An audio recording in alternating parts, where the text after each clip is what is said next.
Ésaïe, chapitre 34.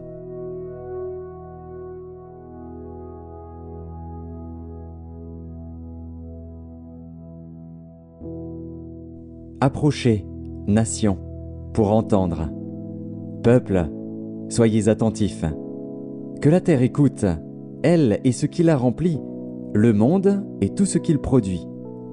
Car la colère de l'Éternel va fondre sur toutes les nations et sa fureur sur toute leur armée. Il les voue à l'extermination, il les livre au carnage.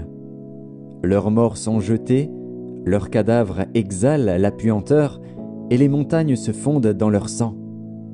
Toute l'armée des cieux se dissout. Les cieux sont roulés comme un livre, et toute leur armée tombe, comme tombe la feuille de la vigne, comme tombe celle du figuier. Mon épée s'est enivrée dans les cieux.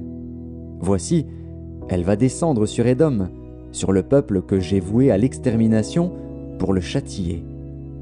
L'épée de l'Éternel est pleine de sang, couverte de graisse, du sang des agneaux et des boucs, de la graisse des reins des béliers. Car il y a des victimes de l'Éternel à Botsra, et un grand carnage dans le pays d'Édom. Les buffles tombent avec eux, et les bœufs avec les taureaux. La terre s'abreuve de sang, et le sol est imprégné de graisse.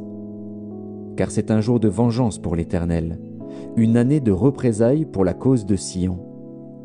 Les torrents d'Édom seront changés en poix, et sa poussière en soufre, et sa terre sera comme de la poix qui brûle.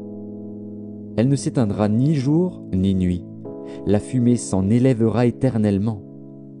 D'âge en âge, elle sera désolée, à tout jamais personne n'y passera. Le pélican et le hérisson la posséderont, la chouette et le corbeau l'habiteront. On y étendra le cordeau de la désolation et le niveau de la destruction. Il n'y aura plus de grand pour proclamer un roi, tous ses princes seront anéantis.